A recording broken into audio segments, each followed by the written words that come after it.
Então, para começar a nossa conversa, eu convido o professor Carlos Augusto, que é professor do curso de História da Universidade Estadual Vale do Acaraú, e o professor vai conversar um pouco com o professor Rodrigo acerca desse livro, né, Em Guarda contra o Perigo Vermelho.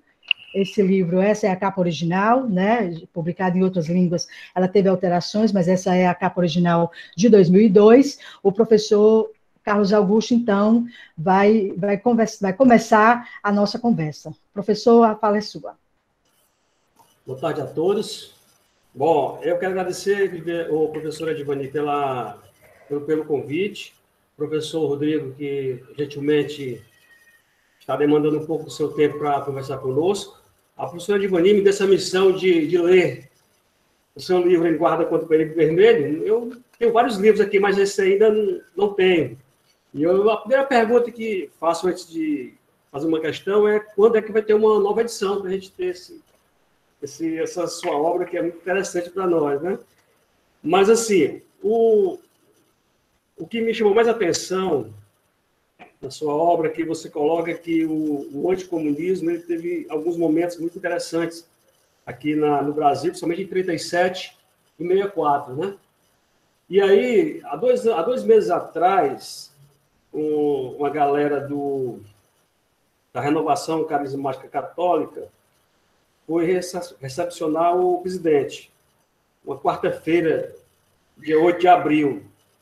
E aí, na portaria do Palácio da Alvorada, a residência oficial, o presidente alertou os religiosos sobre o mal do comunismo que sempre assombra o país. Abre aspas para ele. Um pouco de história não faz mal a ninguém. Professor Jair dizendo, né? Um pouco de história não faz mal a ninguém. Já passamos momentos difíceis em 1922, 1935, em 64 e também em 16. Esse mal que sempre nos assombra, a gente tem que ficar ligado, porque depois que ele entra, toma todo o corpo. É quase impossível, para não dizer impossível, muito difícil de sair, afirmou o professor Jair. E aí a minha pergunta inicial seria o seguinte: estaremos vivendo uma terceira onda, ou essa coisa do anticomunismo é uma pecha que a gente não vai se livrar tão cedo? Bom, boa tarde a todos. Agradeço o convite para participar desse debate com vocês. Primeiro, sobre o livro e a edição do livro, na verdade, a capa que a Edvani mostrou é do livro que vai sair a próxima edição brasileira, que deve sair nos próximos meses, que bom. Pela editora da Universidade Federal Fluminense. E até tive contato com o editor ontem, eles só estão aguardando as gráficas voltarem a operar para fazer a impressão do livro, ele já está montado e pronto. Para mim também é muito bom isso, há muito tempo que eu queria essa reedição. Curiosamente, acabou saindo antes uma edição espanhola, uma edição argentina em espanhol, e a edição inglesa, que saiu agora também, antes de ter a reedição brasileira, né? Mas finalmente vai ter. De fato, é difícil conseguir o livro, e por isso que quem tem aí, às vezes coloca para vender na estante virtual e na Amazon, e alcança esse preço aí especulativo, né? Bom, sobre a situação atual e a mobilização do discurso anticomunista no momento, né, pelo presidente da República, pelos grupos de direita, talvez venha a ser, né, daqui a algum tempo, ou melhor, talvez daqui a algum tempo a gente venha a perceber o que a gente está vivendo hoje como uma nova onda anticomunista. Mas, do meu ponto de vista, não seria uma terceira onda, seria uma quarta onda. Isso, inclusive, deu algum conflito de interpretação, se seriam 2 ou 3 ondas, o que eu falei no meu livro, né? Na verdade, eu propus no livro que nós passamos por 3 grandes ondas anticomunistas. A primeira entre 1935 e 1937, entre a chamada intentona comunista e o golpe do Estado Novo. Depois, uma segunda onda no início da Guerra Fria, entre 1945 e 1948, que levou à cassação do Partido Comunista, a cassação dos mandatos, né, dos deputados comunistas, e levou também ao rompimento de relações diplomáticas do Brasil com a União Soviética. Foi uma onda anticomunista importante também, só que não gerou um golpe autoritário. Mas eu creio que essa segunda onda anticomunista não gerou um golpe porque não foi necessário, né? Estava no governo o Marechal Dutra, que era um sujeito profundamente anti-esquerdista. Aliás, na época ele reprimiu não só os comunistas, como reprimiu todo o movimento social, né? Houve um grande expurgo nos sindicatos, um movimento camponês que estava se organizando, e esse expurgo, como é frequente, foi justificado com o discurso anticomunista, que era preciso combater o comunismo.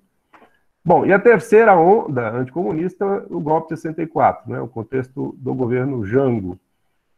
Então, acho que hoje a gente está passando por uma quarta onda, mas a gente só terá mesmo clareza sobre isso daqui a algum tempo, né? Porque no meio do processo é difícil não apenas de fazer uma boa avaliação, como fazer prognósticos, né? É difícil saber se esse contexto vai durar muito, né? É difícil saber se o bolsonarismo vai se enraizar ou se vai ser um fenômeno passageiro, um fenômeno efêmero. É difícil ter certeza sobre isso agora. Não tem nenhuma dúvida que a gente está vivendo uma virada à direita importante, né? Isso é muito, muito óbvio, né? Você vê que tem pessoas que chegaram a votar no PT alguns anos atrás e recentemente adotaram essa visão de mundo mais direitista, mais conservadora, inclusive aceitando, né, esse ponto de vista de que o PT significava uma ameaça socialista. Enfim, no quadro atual não tem nenhuma dúvida que a gente passa por uma virada direitista e um crescimento enorme dos discursos anti-esquerdistas, anticomunistas e antipetistas. Uma novidade do quadro atual, comparado às outras ondas anticomunistas, é que hoje é também antipetismo, né? O anticomunismo de hoje é essencialmente antipetismo, é uma mistura complexa das duas coisas. Então, se a gente for falar de uma quarta onda, vai ser uma onda anticomunista e antipetista ao mesmo tempo, né? Não se trata só de anticomunismo hoje, porque, afinal, o alvo real, né, dos movimentos de direita é o PT, são os governos do PT, é a esquerda em geral, né? Não é só o PT, claro, mas como o PT é o partido de esquerda mais forte e foi governo, ele é o alvo principal. Mas é claro que querem atingir a esquerda como um todo. E aí, por isso também que se usa uma estratégia anticomunista, né? Chamar todo mundo de comunista, toda a esquerda moderada, a esquerda socialista, a esquerda comunista, todo mundo taxado ao mesmo tempo de comunista, para facilitar a propaganda, né? Para facilitar a mobilização de direita, que, aliás, sempre fez isso, né? Desde o início, esse rótulo aí, né, de comunista serviu para muita coisa, serviu para muito mais gente do que os comunistas propriamente ditos, né? Os movimentos anticomunistas criaram um movimento comunista muito maior do que ele era de fato. Mas, com isso, também conseguiram combater bastante, né, o movimento comunista, o Partido Comunista e os partidos comunistas. Acho que isso aí também se pode afirmar com certeza, que os movimentos anticomunistas foram bem-sucedidos no Brasil em impedir o crescimento da esquerda comunista e de outras esquerdas, da esquerda socialista também, e foram bem-sucedidos em organizar, em construir frentes de direita que derrotaram os movimentos progressistas em diversas ocasiões, né? Frequentemente lançando mão da repressão, da violência, da censura, né? Enfim, então, o anticomunismo tem uma importância na história do Brasil enorme, né? E agora voltou a ter também. Sempre me perguntam sobre essa tese, né, que foi defendida em 2000, ou seja, está fazendo 20 anos que essa tese foi defendida. Na ocasião, eu não podia sonhar que haveria de novo uma grande mobilização de direita em torno do anticomunismo. Naquela época, a sensação que a gente tinha era de, como eu falo na conclusão do livro, né, de arrefecimento dos grandes conflitos ideológicos, especialmente do grande conflito comunismo e anticomunismo, que marcou boa parte do século XX, né? Eu até tive o cuidado na conclusão de dizer, eu não estou afirmando que não vão acontecer de novo novos conflitos opondo esquerda e direita, mas não parece provável que os novos conflitos do futuro vão se dar em torno do comunismo. E aí acontece isso aí nos anos recentes, né, que era difícil de prever, mas só para concluir aqui a resposta, de qualquer modo, essa situação que a gente está vivendo no Brasil, ela confirma o ponto central da minha tese, que foi argumentar que o anticomunismo no Brasil se tornou um movimento e um conjunto de ideias e de valores muito arraigado na sociedade brasileira. Por isso eu chamei de uma tradição política muito arraigada. Eu acho, então, que a tese estava correta nesse ponto. O anticomunismo era tão arraigado que foi possível ser reapropriado e reciclado para mais, né, uma grande mobilização de direita. Teria mais uma questão, professor, é que a gente já percebe, já vê algumas coletâneas, obras, exatamente colocando esse giro à direita, não é isso? Giro à direita que nós estamos observando agora no momento. Se você já está pesquisando isso, no sentido de que a base desse giro à direita, vamos dizer assim, o fundamento desse giro à direita, tem muitas relações com aquilo que se percebeu dos anos 30 para cá. Desde aquelas ideias lá do integrismo europeu, passando por questões religiosas, filosóficas, etc. Então, esse giro à direita, como é que a gente percebe, como é que está sendo percebido, principalmente agora, nesse momento? Bom, é um tema de estudos muito importante agora, né, a direita. Inclusive, a gente agora está recebendo mais a contribuição dos colegas das ciências sociais, dos sociólogos, dos cientistas políticos. E muitos deles começaram a escrever sobre a direita, né? Tem vários produzindo livros, alguns produzindo teses, mestrado. E é interessante isso, porque há pouco tempo atrás, alguns dos pesquisadores que estão tratando da direita agora, alguns anos atrás estudavam movimentos sociais, estudavam democracia, alguns inclusive estudavam esquerda. E agora, com o grande impacto, né, desse movimento de direita que tomou conta do nosso cenário, muitos pesquisadores das ciências sociais estão vindo para esse campo, né? Eu acho interessante que fortalece, né, essa área de estudo e vem se juntar a pessoas que já estavam nessa área há mais tempo, como eu e vários outros, principalmente historiadores, né, que estudávamos já há algum tempo os movimentos de direita na história. Então, é um campo de pesquisa que está em crescimento, né, e vai crescer na historiografia e já está crescendo muito nas ciências sociais.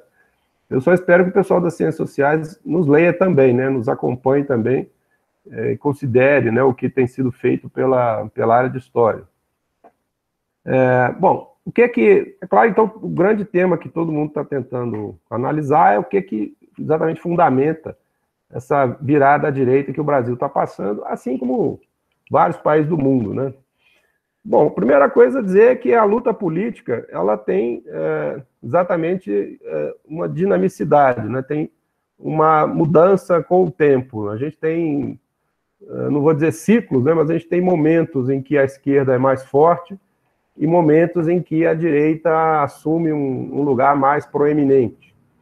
Talvez possa se dizer que é um processo natural, né? Que depois de alguns anos em que a esquerda ocupa posições importantes no cenário político, que a direita reaja e assuma, né, uma posição mais agressiva e consiga ascender também. Até porque um período longo de governo pela esquerda ou pela direita gera um certo desgaste, né? Gera críticas, gera problemas. Às vezes até o sucesso de um projeto político leva também a um certo esgotamento, né?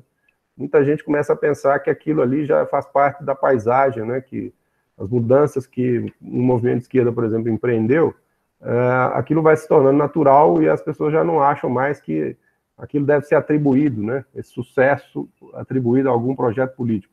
E aí há um cansaço, né? Um esgotamento. Então, eu acho que, primeira coisa, esses movimentos de direita hoje, no caso do Brasil, principalmente, eles vêm desse esgotamento ou cansaço do projeto de poder do PT e dos seus aliados, né, que governou o Brasil por quase 13 anos. Eu acho até que, pelo sucesso de alguns dos projetos que esses governos do PT implantaram, a direita veio com força. A direita reage, né, às mudanças que os governos de centro-esquerda empreenderam. Isso é muito óbvio, né? No aspecto, por exemplo, das políticas de gênero, das bolsas sociais, né? Projetos de distribuição de renda, projetos educacionais. Isso gerou uma reação da direita, né? O grupo de direita se sentiram afrontados, se sentiram agredidos, e aí foram se organizando, né, ao longo do tempo para derrotar a esquerda, né, para retomar o poder da esquerda. Essa reação de direita tem dimensões diversas, né? Tem tanto aspectos culturais, o que implica, por exemplo, a religião, não é? Muita gente ligada à religiosidade mais tradicional, mais conservadora, se sente incomodada com algumas mudanças de comportamento que a nossa sociedade tem passado nos últimos anos, e às vezes atribuem a responsabilidade disso aos governos de esquerda, o que é uma simplificação tremenda, né? Porque isso aconteceu no mundo todo, né? Essas mudanças de comportamento. Mas para alguns líderes da direita, a culpa é sempre da esquerda, né? Porque a esquerda, em geral, tem uma visão mais progressista aí em relação às pautas de comportamento, né? Aliás, é bom lembrar o que caracteriza a esquerda, né? O que diferencia a esquerda da direita. Para mim, o aspecto principal é o tema da igualdade, da posição em relação a políticas de igualdade. A esquerda é favorável a políticas que levem à igualdade, não necessariamente uma igualdade total, mas pelo menos políticas que diminuam as desigualdades, e a direita são os grupos que são contra essas políticas de igualdade. As políticas de igualdade recente incluíram o tema do gênero, né? Incluíram o tema da raça. Então, se a esquerda clássica do século XIX, ao começo do século XX, lutava por igualdade social, por igualdade na renda, pela propriedade social dos bens, né? Especialmente do capital, recentemente a esquerda aceitou também a bandeira da igualdade de gênero e da igualdade racial. E essas políticas aí avançaram, né, durante os últimos anos, e isso gerou uma reação conservadora, né, gerou uma reação da direita incomodada com esses movimentos. Então, um aspecto do crescimento da direita nos anos recentes é exatamente pelo sucesso de algumas políticas que a esquerda empreendeu ou que ela apoiou. Bom, no caso do Brasil tem um tema importante também, que é o tema da ditadura, né, o que aí envolve a nossa historiografia. E é uma característica nossa que não se encontra em toda parte aí do mundo em que a gente vê movimentos de direita fortes. Os governos do PT, especialmente no final e no período da Dilma, ao criarem políticas de memória que apontavam, né, talvez para a política de justiça, porque vocês lembram que o relatório da Comissão Nacional da Verdade, no fim do relatório, ele recomenda a possibilidade de rever a lei de anistia e rever o entendimento de que não poderia haver justiça criminal para quem cometeu crimes durante a ditadura. Esse tema mexeu muito com a direita militar, né? Mexeu muito com os militares, que têm uma memória dominante de que a ditadura foi... Bom, primeiro que eles não falam ditadura, né? Enfim, o regime de 64, para eles, na visão deles, foi positivo para o Brasil e salvou o Brasil da esquerda, salvou o Brasil do comunismo.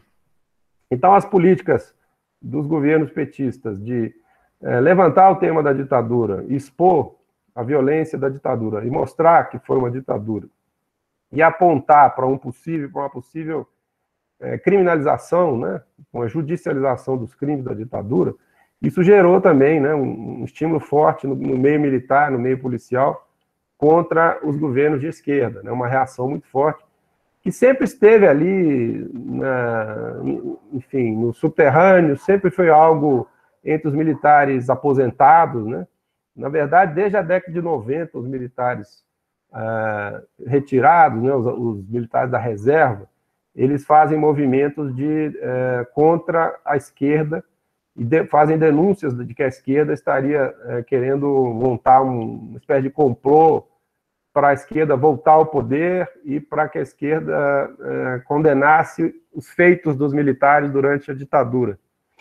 É interessante lembrar aqui um desses movimentos que foi criado em 1998, chamado Terrorismo Nunca Mais, Ternuma, que é uma associação de militares da reserva, que começou com um site, né, em que eles denunciavam personagens de esquerda, publicavam histórias, né, de violências cometidas pela esquerda durante a ditadura, e, em geral, condenavam a esquerda, diziam que a esquerda estava contando mentiras sobre o período da luta armada, e que a justiça verdadeira deveria passar pela exposição da verdade, em relação ao período que, para eles, a verdade era que a esquerda tinha ameaçado o Brasil e que eles tinham salvado o Brasil.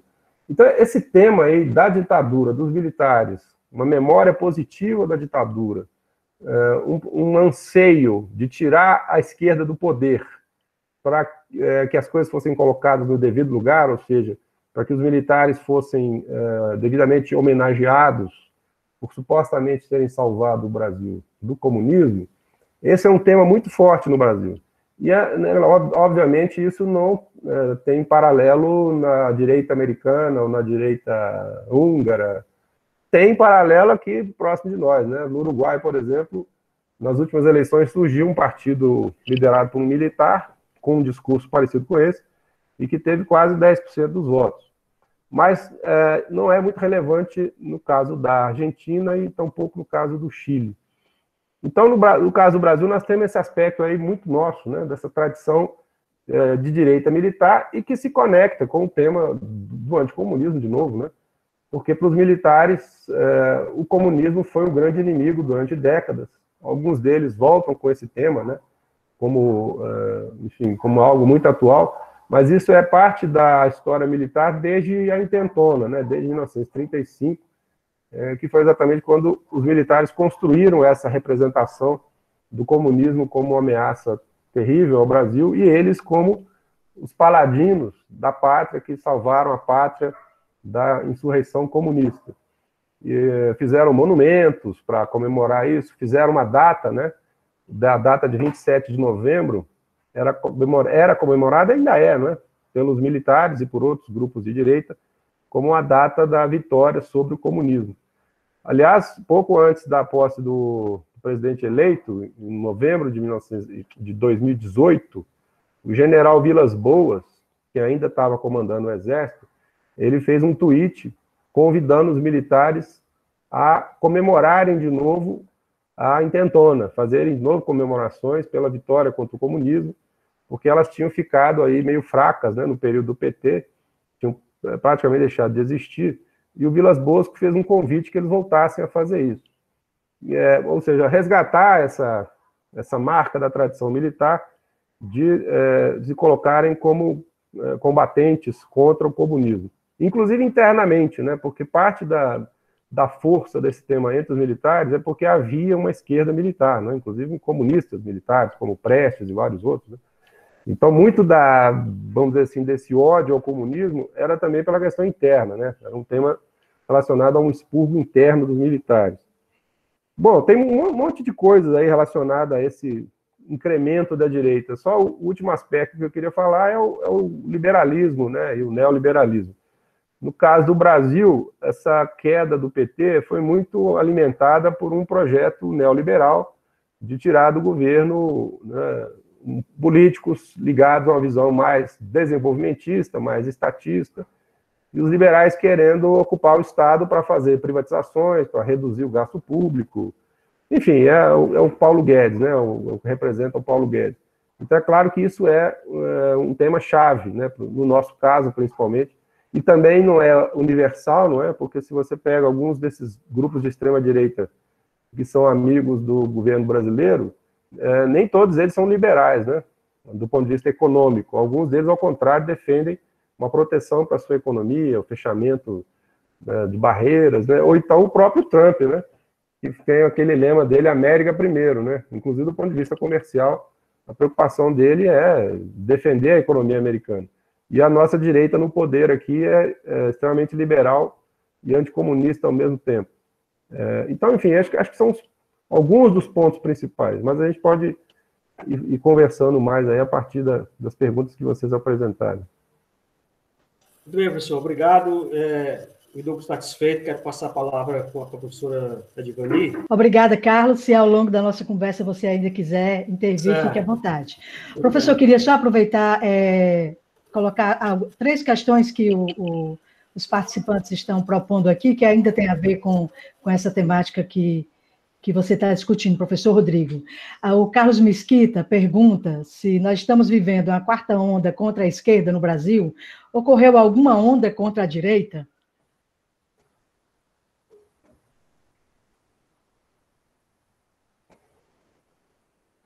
Você quer que responda uma a uma, ou não seria melhor você apresentar as 3? As 3? Pode ser, então. Bom, a segunda questão é da Alcilene. Ela pergunta se essa disputa de narrativa sobre o passado também se viu nas reações da direita em outros momentos da história do Brasil. E a pergunta do Rodrigo Pires é se a coalizão que levou o Bolsonaro ao poder foi o consenso negativo ao PT. Uhum.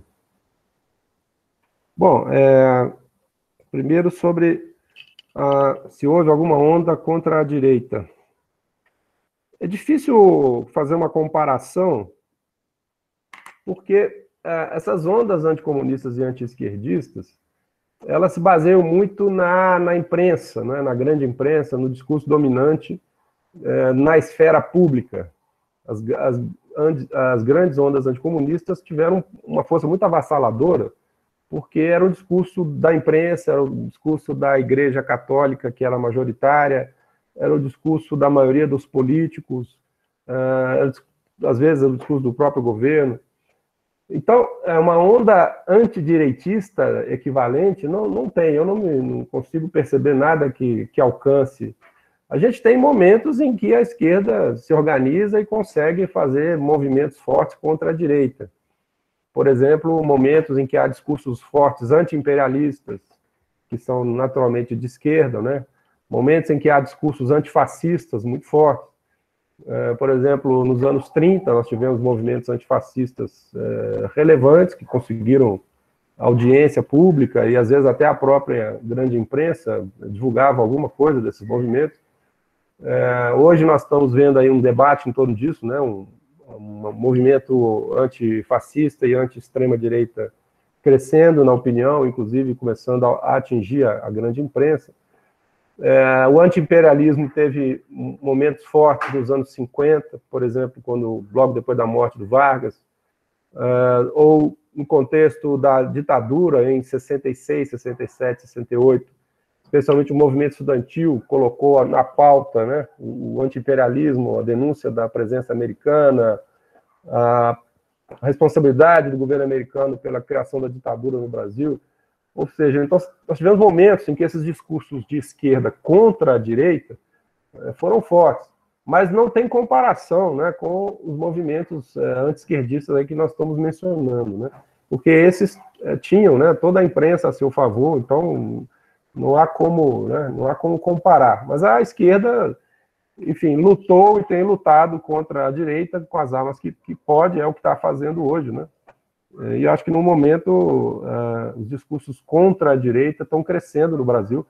Inclusive muita gente, né, que apoiou o bolsonarismo se arrependeu e está vendo o que significa isso. Bom, se arrependeu tardiamente, mas de qualquer modo é bom que tenham se arrependido, né? Porque se eles continuassem apoiando o Bolsonaro, quem é pela democracia não teria chance nenhuma, né? Pergunta da Alcilene. A Alcilene foi minha aluna na UFOP, também no século XX. A Alcilene pergunta sobre a disputa sobre o passado, se houve alguma coisa semelhante nos conflitos esquerda-direita anteriores.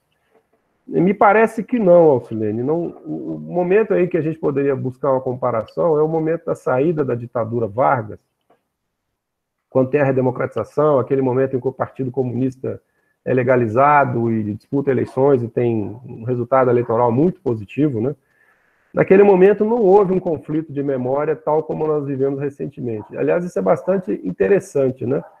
É um tema, inclusive, a ser pesquisado. Eu andei buscando alguma coisa sobre isso para um artigo, andei buscando fontes da época, em 45, 46, que fizessem a denúncia da violência da ditadura Vargas, a repressão que a ditadura Vargas fez, né, as torturas, mortes, etc. E tem muito pouco. Isso tem a ver com o contexto da época, tem a ver com a estratégia do Partido Comunista na época. A estratégia do Partido Comunista era muito mais de fazer uma união nacional, que eles diziam união nacional contra o fascismo, e essa união nacional passava pela aproximação com alguns setores varguistas, né? Então, tratar da ditadura varguista era um pouco delicado, porque levantaria esse problema, né? Mas alguns intelectuais de esquerda fizeram a denúncia da violência da ditadura varguista, mas às vezes quem denunciou foram intelectuais de liberais, né? O texto assim que eu acho mais forte sobre isso é um livro do jornalista, que eu vou lembrar o nome daqui a pouquinho, que é um jornalista de nome árabe, poxa vida, que escreveu Falta Alguém em Nuremberg. Ele, se alguém lembrar aí, me auxilia aqui. O Nasser. Daqui a pouco vem o prenome, é o nome próprio dele. Ele fez um texto denunciando a violência da polícia do Vargas, especialmente o Filinto Miller, né, que foi o comandante da polícia, da Davi Nasser, pronto, o Thiago Lima me lembrou aqui, Davi Nasser, que escreveu Falta Alguém em Nuremberg. E ele estava se referindo aos policiais do Vargas, que torturaram gente barbaramente, né? Enlouqueceram aquele alemão que estava no Brasil, o Arthur Evert, né? O cara ficou doido, mandaram ele para a Alemanha Oriental, ele estava louco, né? Consta que torturaram com maçarico, uma barbaridade enorme, durante a ditadura varguista. Mas não houve um movimento de memória como a gente teve agora, né? Eu até comparei isso há pouco tempo para dizer que, de certa maneira, a nossa democratização recente foi um pouco mais longe do que a democratização pós-ditadura Vargas. Porque no pós-ditadura Vargas, muita coisa ficou esquecida. Por exemplo, ninguém conseguiu propor de maneira efetiva o fechamento da polícia política, o fechamento dos DOPS, por exemplo. Os DOPS continuaram funcionando depois da ditadura Vargas e fazendo mais ou menos o mesmo trabalho, né? E continuaram tão ativos que, quando veio o golpe de 64, a expertise do DOPS, o conhecimento que os DOPS tinham, arquivos, etc., foi usado na primeira onda de repressão em 64, foi basicamente foi o DOPS. Então, a democratização do período Vargas não alcançou o tema da justiça de transição, né? Embora, na época, estava o julgamento na Europa, em Nuremberg, que vai estabelecer os conceitos de direitos humanos, né, de crime de lesa humanidade. Isso tudo passou batido aqui no Brasil. De mais a mais, logo em seguida, o Partido Comunista foi muito perseguido, caiu na clandestinidade, ele perdeu, né, qualquer possibilidade de enfrentar esse debate público, né? E a direita liberal também não se preocupou, né? A direita liberal odiava o Vargas, mas ela não colocou esse tema também, né? Talvez até por anticomunismo, porque a direita liberal não gostava também dos comunistas, e talvez ela não quisesse levantar o tema para não atrapalhar a máquina repressiva que continuava servindo para vigiar a esquerda. Então, eu acho que o momento que a gente vive no Brasil é bastante singular nesse aspecto. E a terceira pergunta, se o consenso contra o PT foi essencial na vitória do Bolsonaro, sem dúvida nenhuma, né? Tem até, a gente tentou medir qual que é o tamanho do antipetismo. Alguns especialistas em pesquisa de opinião chutaram que seria como 30%, mais ou menos, da população, né, que seria classificável como antipetista. Mas não tem dúvida que foi um fator definidor, né, que levou à vitória do Bolsonaro. Em vários segmentos evangélicos que votaram em massa no Bolsonaro, a classe média, a classe alta, alguns setores populares também.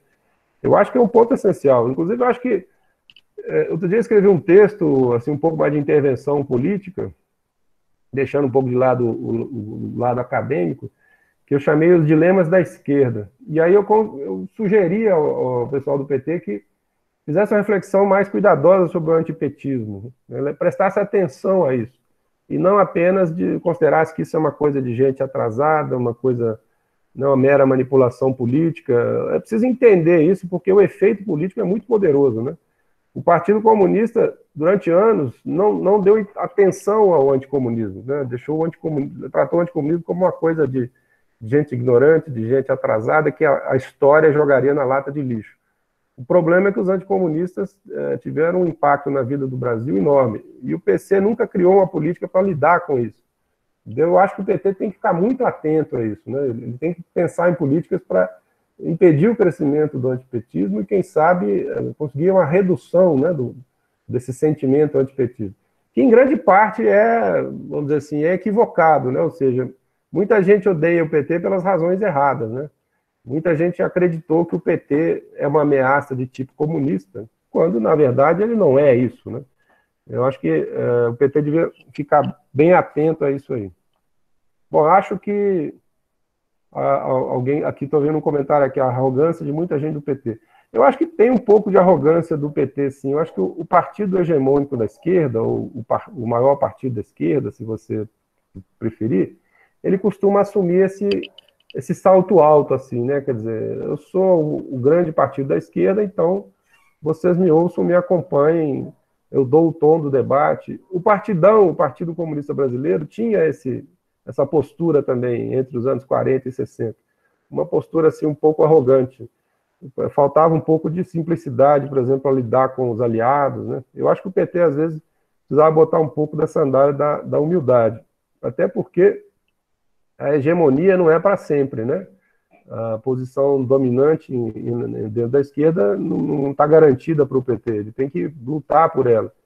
E daí eu acho que, de fato, a arrogância, especialmente com os aliados, não é uma boa ideia. Bom, Edvanir, eu estou vendo aparecer ou pipocar vários comentários aqui, mas eu nem sempre consigo anotar.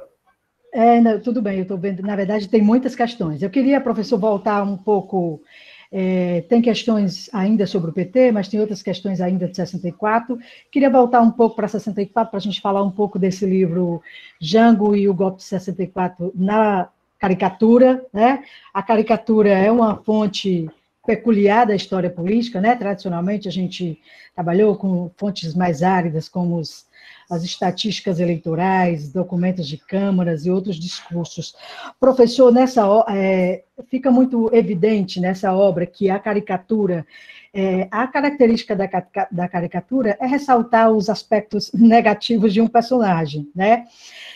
Nesse contexto, naquele contexto de 1964, obras dessa natureza, né, as imagens e os discursos de modo geral, na imprensa, eles tinham um peso muito grande, né? Então, construir, repetir continuamente uma imagem negativa de um sujeito num contexto tão delicado quanto era aquele de polarização em 64, nós podemos dizer que isso tem uma repercussão muito delicada. Então, a minha questão você considera que imagens como as caricaturas e o próprio discurso, né, que são publicizados pela imprensa, em contextos delicados como esse, eles podem construir uma falsa realidade, construir a imagem de algo que não era o real, e, portanto, ter contribuído com o golpe de 64? Sim, Edvanir, só me permita aqui, antes de entrar nessa questão, só responder uma pessoa que fez um comentário por escrito aí, sobre o que eu estava dizendo sobre humildade e PT, só para esclarecer, para não ficar dúvida sobre a minha posição. A pessoa pergunta assim, se você está falando de humildade ou de humilhação do PT. É interessante isso, porque as duas palavras, humildade e humilhação, têm uma raiz comum, né? Não estou falando de humilhação do PT, não. Inclusive, eu acho que aquela demanda que muita gente faz, de que o PT tinha que fazer uma autocrítica pública, eu não acho que o PT tenha que fazer isso de maneira nenhuma, porque no jogo político polarizado que está no Brasil, se algum partido faz uma autocrítica pública, ele vai ser massacrado pelos seus opositores, vão dizer, está vendo como eles são ruins mesmo, eles mesmos reconhecem. Eu não estou falando que o PT tem que fazer isso, tem que fazer uma humilhação. Eu acho que ele tem que fazer uma reflexão interna, e tem que ajustar certas estratégias, tem que dar certas respostas, né, a críticas que ele recebeu, não necessariamente fazendo autocrítica, né, mas indiretamente respondendo a essas críticas com algumas posturas, e não deixar certas questões sem resposta. Mas não é fazer um exercício de humilhação, não é isso que eu pensei, não. Bom, mas a pergunta que você falou sobre caricatura e construção, né, de sentidos, construção da realidade, manipulação da realidade, as caricaturas, elas ajudam no debate político a construir as imagens, especialmente do outro, né, as imagens do adversário. Elas contribuem com o discurso político, tocando a corda da ridicularização, ou seja, né, do exagero de certas características, provocando riso, provocando, né, a sensação de ridículo, desde o mundo antigo, né, desde os retóricos antigos, se defende o argumento de que no combate contra o seu adversário, no combate discursivo, pode ser muito útil a estratégia de ridicularizar o outro, porque isso com essa operação você rebaixa a sua figura adversária e, por contraste, exalta a si mesmo. Não é à toa que na luta política sempre tem esse momento, né, da ridicularização, do ataque, e as caricaturas contribuem com isso, né, tratando de certos temas, exaltando certos temas. E isso aconteceu com o João Goulart, naturalmente, né, ele foi muito caricaturado pela grande imprensa na época, e os temas da caricatura combinavam-se com os discursos escritos da imprensa. O Goulart apresentado como um sujeito ambíguo, que ora rezava para a esquerda, ora rezava para a direita, um tipo que não era confiável.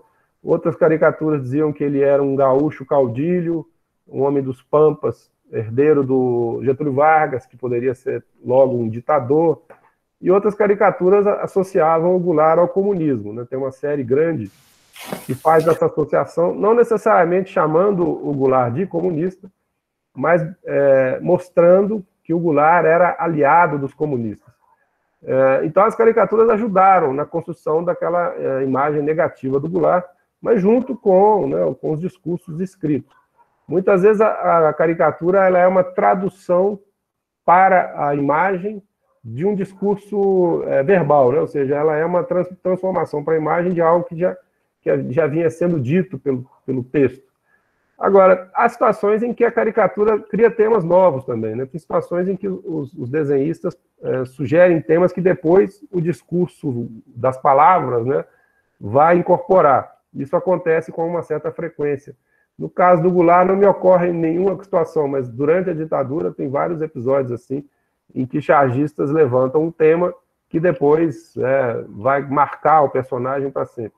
Tem um caso interessante da direita, que é o Carlos Lacerda, né, que foi desenhado como Corvo nos anos 50, e esse apelido ficou para a vida toda dele.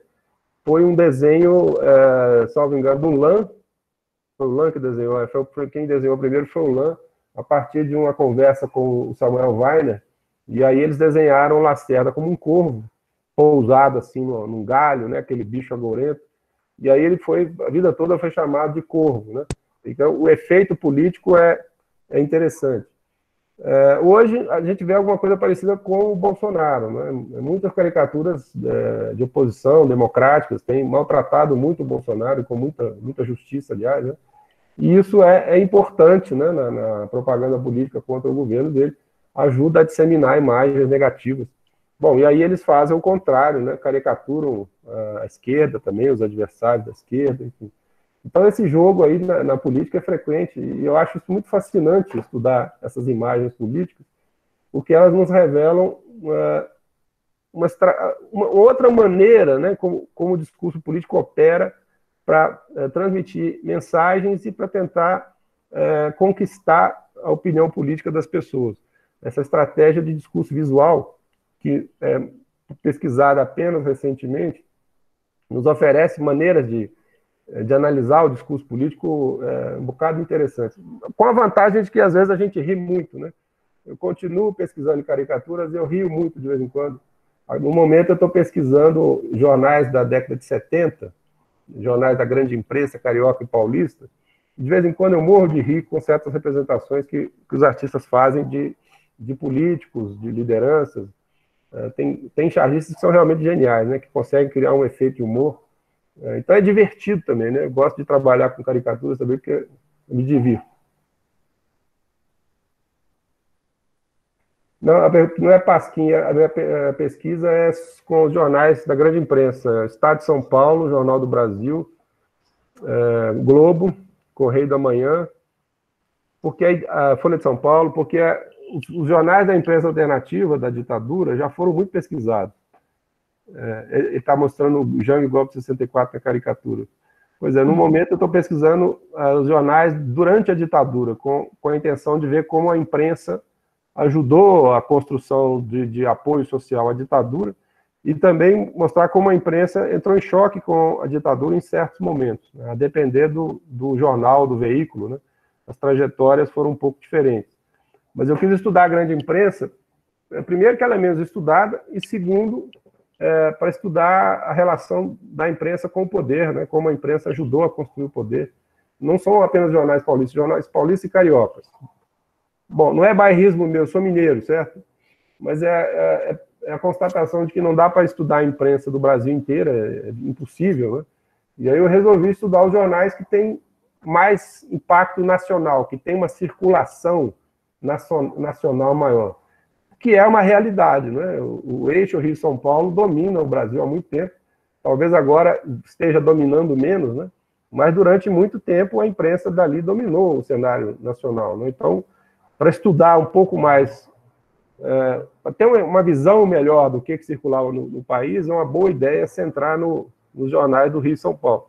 Embora é necessário, claro, estudar a imprensa do Brasil todo, até para ver, né, as diferenças em cada região, se de fato havia uma circulação de temas, né, nacional vindo do Sudeste.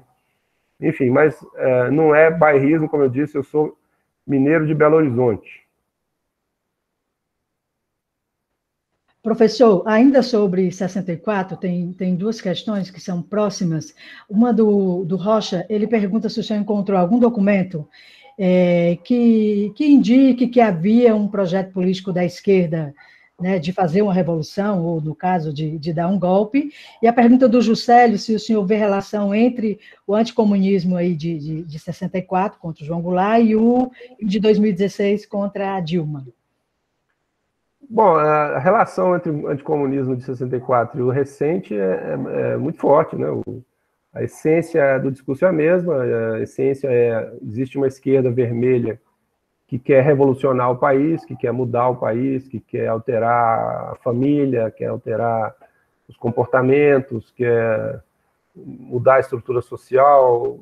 É bastante parecido, né? Não é à toa que em 2016, aliás, isso começou em 2014, né, na eleição de 2014, não sei se vocês se lembram, né, começaram a aparecer as pessoas de camisetas amarelas na eleição e gritando, vai para Cuba, minha bandeira jamais será vermelha. Isso são lemas de 64 que foram recuperados. Mas é claro que tem diferenças, né, entre 2016 e 64. O primeiro que eu já disse antes, é que tem o PT aí, que é o grande partido de esquerda, e que não é um partido comunista, né? Tem o antipetismo e anticomunismo, embora convirjam e sejam muito parecidos, são diferentes ao mesmo tempo. Mas é muito próximo, né? E a estratégia também é mais ou menos a mesma, né? Ou seja, da direita de hoje com a direita de 64.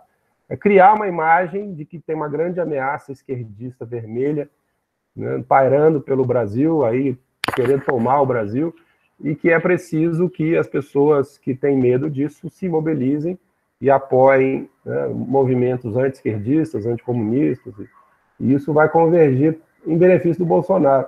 Mas é interessante, se vocês se lembrarem da eleição de 2018, vários candidatos queriam ser o candidato do antipetismo e do anti-esquerdismo, né?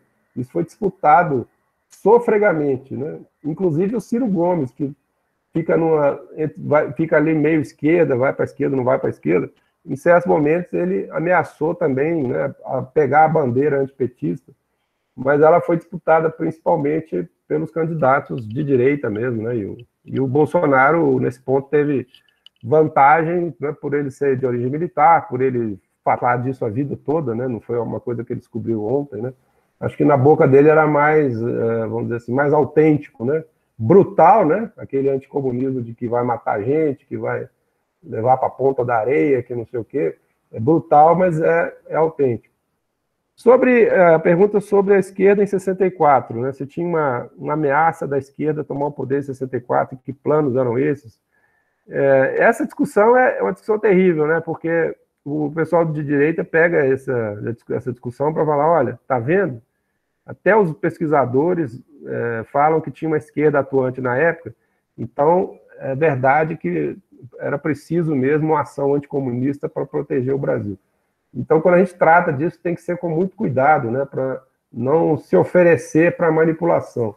Há pouco tempo eu li um livro de um sujeito que é olavista, que é um seguidor do Olavo de Carvalho, e que é um universitário, é um cara que fez tese de doutorado em antropologia e escreveu um livro contra as universidades públicas, que o título eu não lembro, mas eu lembro do nome dele, é Flávio Gordon, e esse cara, enfim, ataca profundamente as nossas universidades, embora ele seja egresso de uma universidade pública, fez graduação, mestrado, doutorado, enfim. Numa certa altura do livro, ele vai falar sobre 64 e ele quer criticar a esquerda e quer criticar as visões da esquerda sobre 64.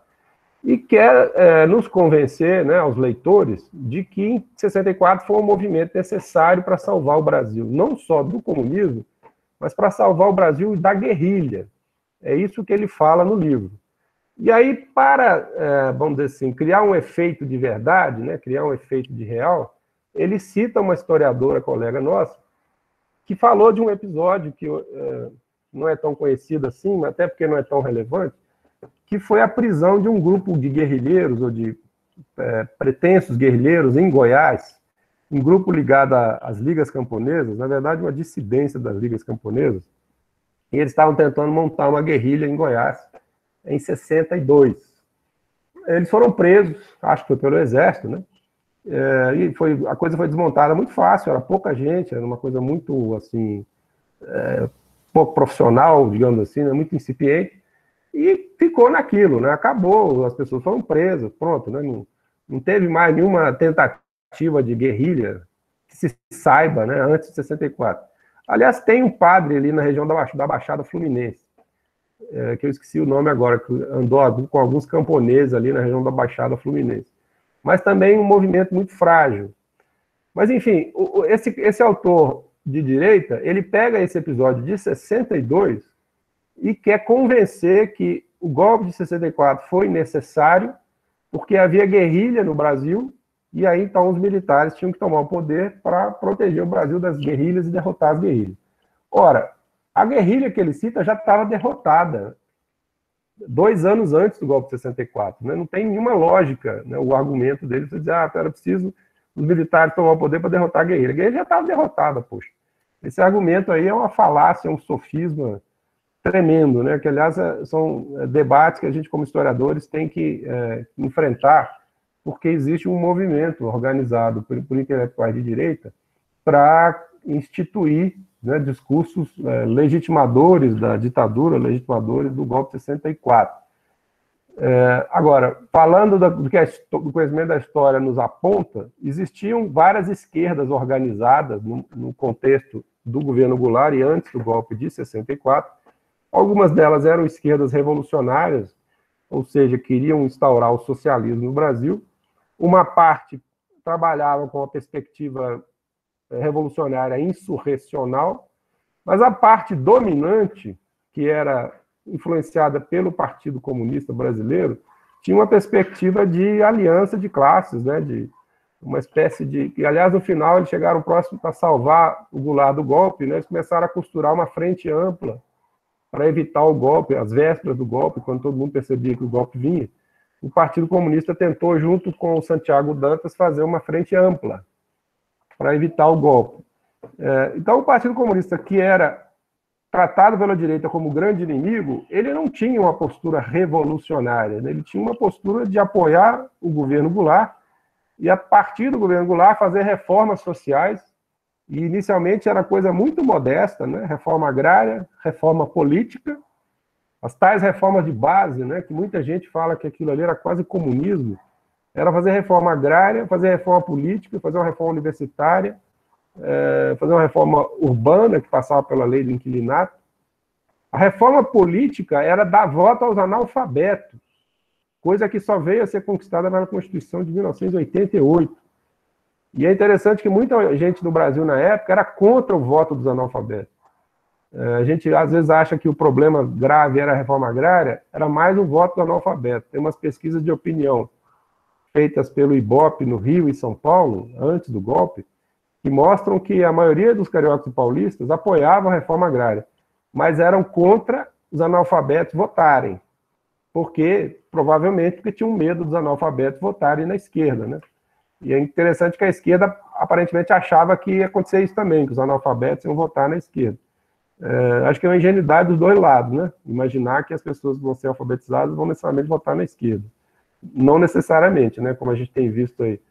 Então, olha, para fechar a resposta, a esquerda estava ativa na época e tinha várias propostas, mas a vertente revolucionária era muito minoritária, a vertente majoritária estava tentando ali fortalecer o governo Goulart, e mesmo assim, a relação do Partido Comunista com o Goulart não era nada simples, né? Teve muitos conflitos, o PC não confiava no Goulart, o Goulart não confiava no PC, e não tem nenhum documento que mostre algo diferente disso, que alguém estava planejando uma insurreição, um golpe. Aliás, a gente pode responder isso pelo raciocínio contrafactual, né? Se havia um golpe da esquerda em preparação, por que ela não deslanchou uma ação armada quando começou o golpe de direita? Se havia uma esquerda preparada para uma revolução armada, por que ela não fez isso?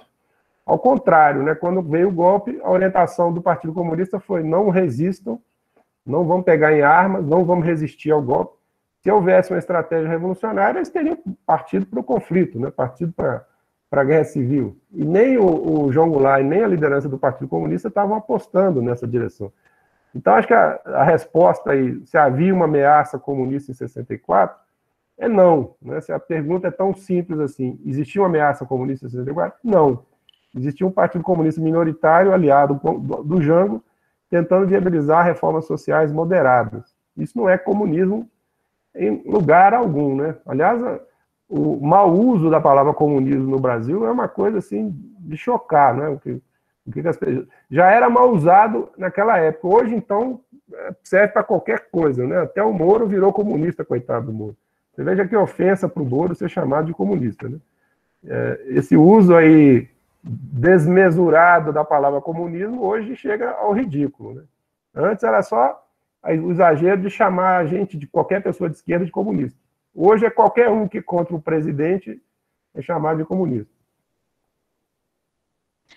Professor, tem uma pessoa sugerindo aqui que a gente pergunte: o senhor sofreu perseguição pelo uso da charge? Foi nesse livro ou foi recentemente?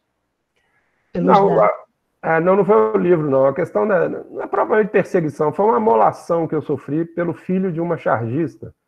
Ele se chama Cláudio Weber Abramo, e ele faleceu, ele faleceu um ano e meio atrás, não sei.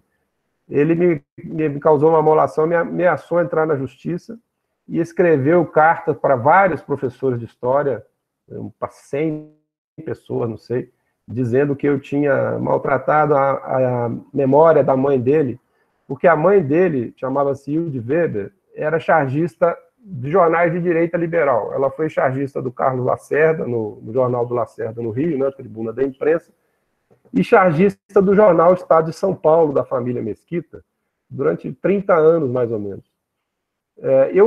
No livro sobre Jango e o golpe de 64, eu publiquei várias charges dela. Só que, como era livro, a editora me disse: só publicamos se você tiver autorização dos donos ou dos herdeiros, né? E aí eu peguei a autorização desse senhor, do Cláudio Weber Abramo, filho da Hilde Weber.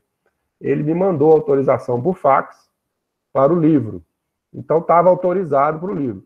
Só que eu continuei publicando sobre isso, fiz vários artigos, recentemente, né? E publiquei algumas charges da Hilde Weber, mas não pedi autorização dele para artigo, porque nenhuma revista no Brasil pede para a gente também. Não sei quem já pesquisou a imagem, normalmente a revista não te pede, porque existe um entendimento corrente de que texto publicado em revista, como a revista não é vendida, como não tem movimentação de dinheiro, você não está ferindo o direito patrimonial de ninguém, né? Então você não tem que pedir autorização para o dono da imagem. E eu não pedi, como não pedi de ninguém. Aí ele ameaçou entrar na justiça, escreveu para 2 revistas que publicaram textos meus, uma revista da UDESC, que se chama Tempo e Argumento, e a revista da Federal do Rio, que é a Topoi. E aí, a Topoi, eles pediram um parecer jurídico para a área jurídica da UFRJ. E, para minha sorte, o cara lá da área jurídica fez um parecer muito bom, muito cuidadoso, e ele concluiu, como eu também achava, né, de que no caso de uma publicação que não tem fim lucrativo, que não se vende, não há necessidade de autorização do dono dos direitos autorais, porque isso fere a liberdade de opinião, a liberdade de debate científico, né? Porque a lei de direitos autorais no Brasil, eu tive que ler aquilo, tem uns 100 artigos, ela, ao mesmo tempo que fala que é preciso preservar os direitos patrimoniais de quem cria, qualquer artista, etc., mas, ao mesmo tempo, tem que ter uma liberdade científica, de debate de ideias. Então, quando você publica uma coisa numa revista científica, ou mesmo uma tese acadêmica, você não tem que pedir autorização para quem fez o desenho. Tanto mais, eu acho, o caso de desenhos que eram publicados pela grande imprensa, que todo mundo lê, que você encontra em qualquer arquivo, né? Então, foi isso. O argumento dele é que eu dizia que a mãe dele publicava charges de direita. Bom, mas desculpe, é verdade, ela publicava, né? É só você ver, né?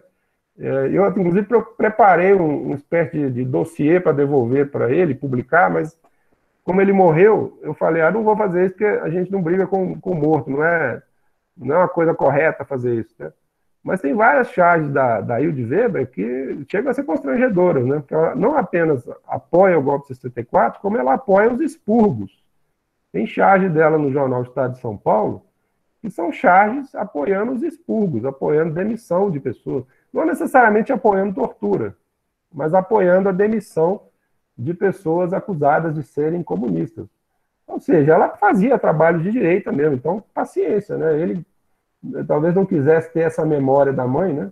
Mas é isso que ela publicou nesse período, porque trabalhava em jornais de direita. Ok, professor, tem muitas questões que eu acho que não vai dar tempo para a gente conversar sobre todas elas hoje. Queria passar, de qualquer modo, eu ainda vou retomar as questões, queria passar agora para a gente conversar sobre o livro As Universidades e o Regime Militar, né? É uma obra, já vi que tem algumas questões, inclusive, que são temas tratados nesse livro, é um livro em que o senhor aprofunda com muita propriedade as questões da cultura política, o conceito de adesão, resistência e acomodação e a relação entre eles, tá? Mas queria começar pedindo que o senhor falasse, nesse livro o senhor aborda principalmente os paradoxos da ditadura militar, né? E queria que o senhor falasse um pouco como é que esses paradoxos se apresentaram no caso da reforma universitária que foi implantada ao longo do regime militar e que ainda, né, está presente nas nossas universidades. Pois é, outro tema que hoje passou a ser explosivo, né, politicamente. Mas a verdade é que a ditadura brasileira teve, de fato, esses paradoxos. Ela foi uma ditadura, ao mesmo tempo, modernizadora e repressora e conservadora. Em alguns aspectos, ela tentou ser conservadora, ela reprimiu a esquerda, ela tentou reprimir comportamentos, ela prendeu pessoas, censurou livros, jornais, né? Matou pessoas, né, como todo mundo sabe. Então, ela foi uma ditadura, foi um momento de repressão muito importante no Brasil. Mas, ao mesmo tempo, essa ditadura teve um projeto de modernização econômica e tecnológica do Brasil, que passou pelas universidades. Eles, depois de alguns anos de dúvida sobre o que fazer com as universidades, porque nos primeiros anos tinha uma proposta liberal de, por exemplo, cobrar mensalidade nas universidades públicas e diminuir o gasto público, a ditadura acabou resolvendo manter as universidades públicas e ampliar o sistema público, o que significava também aumentar os gastos públicos, né? Isso foi possível também por causa do crescimento da economia a partir de 68, que aumentou muito os recursos públicos, né? Imagina a economia crescendo a 8% ao ano, 10% ao ano, o que significa isso em aumento de impostos para o governo? Então, eles tinham dinheiro para fazer isso e tinham a vontade política de investir em universidade, ciência e tecnologia, porque tinham um projeto de transformar o Brasil numa potência regional ou mundial, né? Queriam desenvolver a indústria do país, queriam aumentar a produção de energia, queriam e fizeram, né, uma indústria bélica. O que sobrou dessa indústria bélica é a Embraer. E esse projeto, então, de desenvolvimento econômico passava pelas universidades. as universidades eram necessárias para formar os técnicos, formar os engenheiros, administradores, economistas. Então, eles fizeram esse investimento no sistema universitário, que foi autoritário, que teve controle, teve censura, mas também teve aumento de recursos, né? Então, isso aqui é o paradoxo, né? Ao mesmo tempo, ver as universidades como ameaçadoras, porque as universidades, na visão da direita, são lugares de formação de pensamento crítico, né? De pensamento de esquerda. Então, eles veem a universidade como um lugar que ameaça, mas, ao mesmo tempo, viam as universidades como um lugar importante para o desenvolvimento econômico. Daí é que está esse grande paradoxo. Só que não é contradição, né? O paradoxo é uma falsa contradição, né? O paradoxo é a sensação de que duas ações estão entrando em conflito, mas não necessariamente estão entrando em conflito. A contradição é quando você tem duas ações contrárias, né? Para usar uma metáfora simples, você enche o balde de água e joga fora ao mesmo tempo. Os paradoxos da ditadura, então, nas universidades, acabaram fazendo ao mesmo tempo que aumentasse a repressão política, mas que aumentasse o número de vagas para alunos, aumentasse o número de professores, e aumentou o número de universidade pública no Brasil e nas universidades estaduais também, não só no sistema federal, mas também no sistema estadual. Então, esse é basicamente o paradoxo. Eu desenvolvo mais isso no livro, explorando um aspecto político, porque a ditadura tratava, né, a comunidade acadêmica como adversária, mas, ao mesmo tempo, alguns líderes da ditadura usaram uma estratégia de acomodação com a intelectualidade acadêmica. Nem todos os líderes da ditadura achavam que a solução para as universidades era apenas a repressão. Alguns fizeram uma escolha, né, de acomodar-se com uma parte da comunidade acadêmica. Seja porque não queriam aumentar os conflitos e aumentar a necessidade da repressão, seja porque eles percebiam que, se as universidades eram necessárias para o desenvolvimento econômico, reprimirem radicalmente as universidades significaria entrar em contradição, nesse caso, né, com o crescimento das universidades. Isso aparecia principalmente na visão de reitores, né? Muitos reitores que foram os agentes dessas acomodações com professores e pesquisadores. O caso clássico que eu cito no livro é do reitor da Unicamp e fundador da Unicamp, o Zeferino Vaz, que era um médico muito conservador, muito de direita.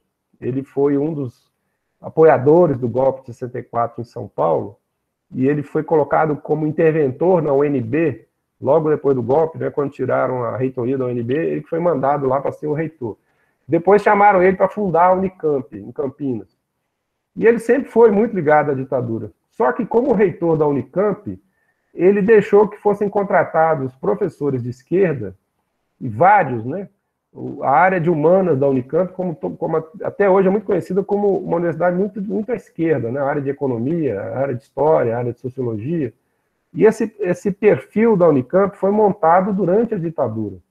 E o Zeferino Vaz sabia muito bem disso, mas ele fazia um cálculo estratégico que era, para ter bons cursos universitários, eu preciso ter algumas pessoas de esquerda, porque em certas áreas não vai funcionar se não tiver gente de esquerda também. Então, daí um pouco dessa flexibilidade, né? O mesmo, por exemplo, com cientistas de algumas áreas, né? Por exemplo, com gente da física. Alguns físicos de esquerda não foram demitidos durante a ditadura pela mesma razão, porque era preciso ter físicos de boa formação para determinados projetos estratégicos.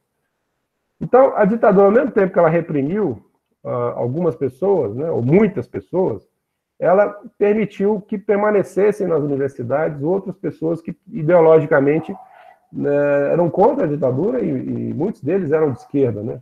Então, isso, de fato, é um grande paradoxo da ditadura no Brasil, mas, como eu tento explicar no livro, não é porque a nossa ditadura tenha sido boazinha, ou porque ela fosse naturalmente menos violenta, mas é porque ela tinha uma estratégia própria de desenvolver as universidades e isso, então, levou a essa estratégia de acomodação. Acrescento também no livro que essa estratégia de acomodação é parte da cultura brasileira, da cultura política brasileira. O estabelecimento de arranjos, de negociações, de conciliações, principalmente quando o acordo envolve setores sociais de elite. Eu acho que isso explica também um pouco do que aconteceu nas universidades. Essa tendência de negociar e de ser flexível com alguns professores de esquerda, porque eles tinham origem na elite social. Eram pessoas de classe média ou classe alta, que viviam dentro das universidades e que não eram, assim, potencialmente revolucionários, né? Ou seja, a ditadura era flexível com a esquerda desde que fosse dentro dos muros da universidade. Quando se tratava da esquerda nos movimentos sociais, né, nos sindicatos, movimentos camponeses, o tratamento era bem outro, né? Aí a violência era muito mais provável do que nas universidades. Então, quando eu falo de acomodação nas universidades, a análise passa por aí, né? A cultura política é a ligação com a tradição brasileira, que a gente tem, né, uma tradição muito forte de acordos políticos por cima, né, negociações, conciliações, que vem desde a independência até o governo do Lula, né? O momento com a extrema-direita no poder é um momento de mudança, talvez, né? Talvez daqui a alguns anos a gente vai dizer que o Brasil passou por uma mudança de cultura política profunda a partir da crise dos governos do PT, impeachment e eleição do Bolsonaro. Pode ser um divisor de águas, né, daqui a algum tempo. Mas eu não descarto ainda a possibilidade de algum acordão aí também para anulação do Bolsonaro, né, da ameaça bolsonarista. Porque o Bolsonaro está sendo visto como ameaça por muitos grupos de elite, empresários, a imprensa, o sistema político, né? Pode ser que ainda façam um grande acordo, seja para tirá-lo da presidência, seja para anulá-lo, ou seja, mantê-lo na presidência, mas sem que ele ameace, sem que ele represente uma ameaça muito forte. Então, é um momento que nós estamos passando aí, que é um momento chave, né? Mais luz, por favor. Eu não sei se te respondi bem, Edvanir. Talvez a gente dialogue um pouco mais aí para esclarecer. Tudo bem, professor, ainda nesse meio aí das universidades, assim, algumas pessoas têm questionado, os historiadores estão sendo chamados de comunista, como é que fica, né, a análise que nós fazemos da conjuntura, qual é a responsabilidade dos intelectuais hoje nessa onda fascista, né, e como é que tanto direita como esquerda têm usado as redes sociais, assim, em que medida isso muda as regras do jogo, isso abre outras perspectivas? O que o senhor acha disso? Bom, primeiro a responsabilidade, acho que a gente tem uma responsabilidade muito grande para entrar no debate público sobre a situação política do Brasil e se posicionar em defesa da democracia, em defesa da universidade pública, da liberdade, que são, de fato, valores ameaçados aí por esses grupos de extrema-direita, não só os que estão no poder, como os que não estão no poder, né? Eu acho que a gente tem um papel cívico de participar desse debate. Eu insisto muito nisso, há muitos anos que eu falo isso, tem uns 10 anos que eu falo isso. Quando eu fui presidente da ANPU, no discurso de encerramento do simpósio lá em Florianópolis, eu enfatizei muito isso, convidando os colegas a entrarem para o debate público, porque naquela época, em meio de 2015, né, já era visível o crescimento dos movimentos de direita, o movimento Escola Sem Partido, a campanha contra a liberdade, contra, enfim, a campanha da direita, a retomada do anticomunismo, os movimentos para derrubar o governo do PT de natureza, com uma fundamentação ilegítima, né? Eu acho que a gente tem que se posicionar diante de tudo isso, até porque a história ela é mobilizada nesses conflitos políticos, né? O conhecimento da história e as visões sobre a história. A história está no olho do furacão, como eu tenho dito aí em algumas palestras. Independente da gente querer ou não, a história faz parte do debate, do conflito.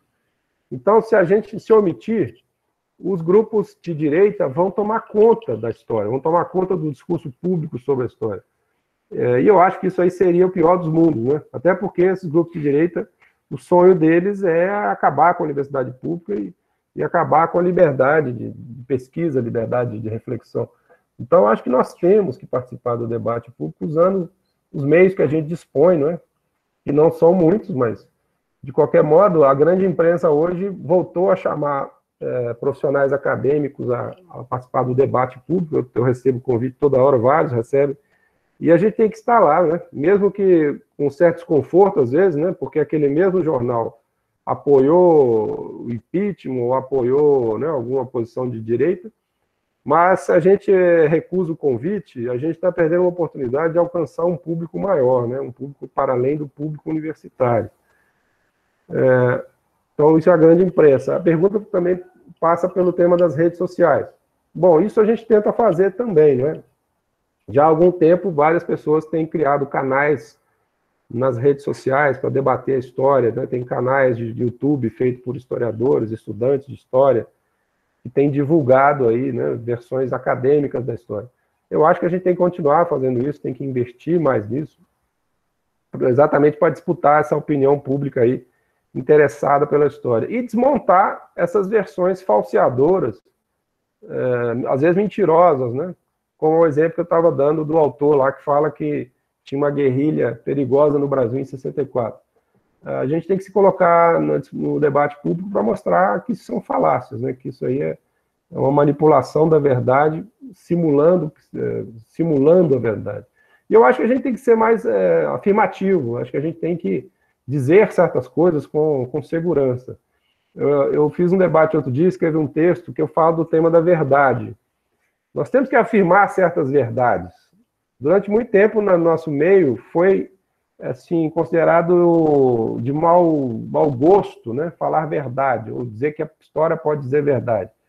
Porque todo mundo entende, a verdade é relativa, não existe uma verdade absoluta, então eu não posso fazer um discurso de verdade. Só que com isto, a gente acaba favorecendo os discursos relativistas e a visão de que, se não tem verdade do historiador, então a versão do fulano de tal, do Olavo de Carvalho ou do Flávio não sei o quê, é verdade, né? Se eu não posso afirmar certas verdades, como é que eu posso dizer que é mentira ou que é um sofisma a afirmação de que tinha uma ameaça comunista em 64? Ao fazer isso, eu estou fazendo um discurso de verdade, né? Eu estou afirmando uma verdade, que é baseada em conhecimento, em evidências, em documentos, é baseada em uma argumentação lógica, racional. Eu acho que a gente tem que fazer essas afirmações assim de maneira mais incisiva.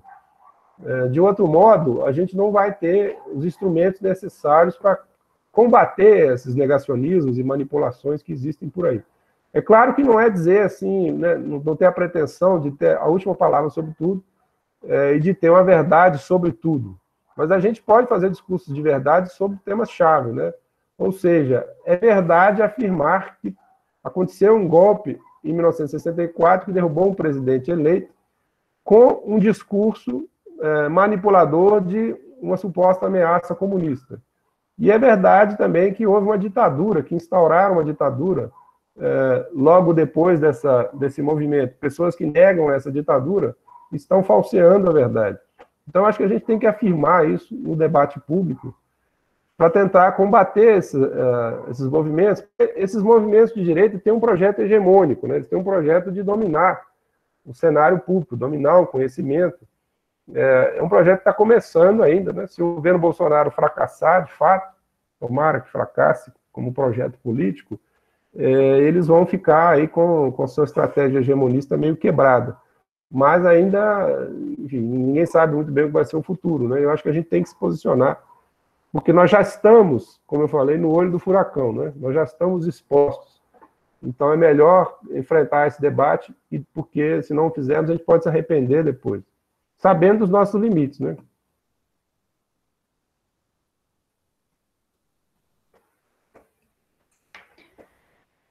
Professor, nós temos, na verdade, muitas questões de natureza muito diversas. Queria fazer agora, tem algumas perguntas sobre a questão dos militares. Pergunta-se se podemos pensar em militares sem vertente nacionalista, qual seria o projeto dos militares hoje, é diferente do que foi em relação aí na década de 60? O que a gente tem visto hoje dos militares é um abandono do velho nacionalismo, né? Que é um processo, assim, muito, até certo ponto, surpreendente, né? Ninguém tinha percebido isso até há poucos meses atrás, com o apoio à candidatura Bolsonaro, a adesão dos militares à candidatura Bolsonaro, e o abraço que o Bolsonaro fez ao liberalismo, deixando de lado o velho nacionalismo militar, de que ele fazia parte também, né? Tem estudos sobre a atuação parlamentar do Bolsonaro, em que ele defendia posições nacionalistas e de intervenção do Estado na economia, que era, né, da matriz militar, né? Desde os anos 20, os militares têm essa postura, ajudaram a fazer a indústria de petróleo no Brasil, a indústria de energia elétrica, indústria em vários setores aí, né, baseado em intervenção estatal, tiveram participação militar, a mineração, né, e de repente abraçaram o liberalismo. Isso para mim, uma grande incógnita. Eu francamente não consigo entender muito bem por que isso foi feito.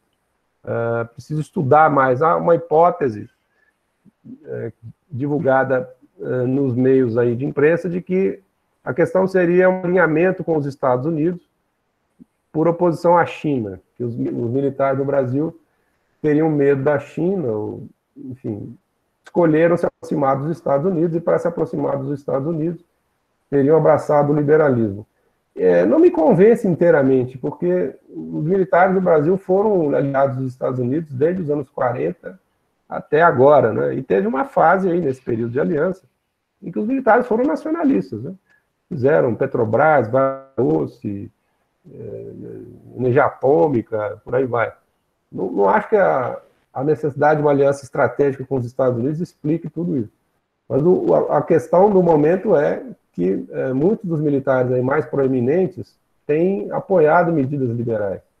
A gente sabe que alguns deles resistem, que alguns deles não são entusiastas de uma privatização total, né? Mas eles não se opuseram a muitas coisas. Por exemplo, o acordo da compra da Embraer pela Boeing, muita gente achou que os militares iam se incomodar, e eles não opuseram veto nenhum, né? O negócio foi feito e agora foi desfeito, né? E a Embraer está aí numa sinuca, né? Enfim, eu acho que o tema dos militares é fundamental. Eu não tenho uma resposta por que eles se tornaram liberais, e acho que a gente vai ter que estudar isso mais e vai entender isso melhor daqui a pouco. Professor, nesse livro, o senhor usa bastante o conceito de acomodação, né? O Tiago Salles pergunta se esse conceito não seria limitado às negociações entre as elites e classes médias com o regime, ou seja, se a acomodação não implica necessariamente uma questão de classe. Queria também acrescentar que gostaria que o senhor explorasse um pouco, que eu acho que é um conceito muito importante para a gente entender esses paradoxos, principalmente desse período aí.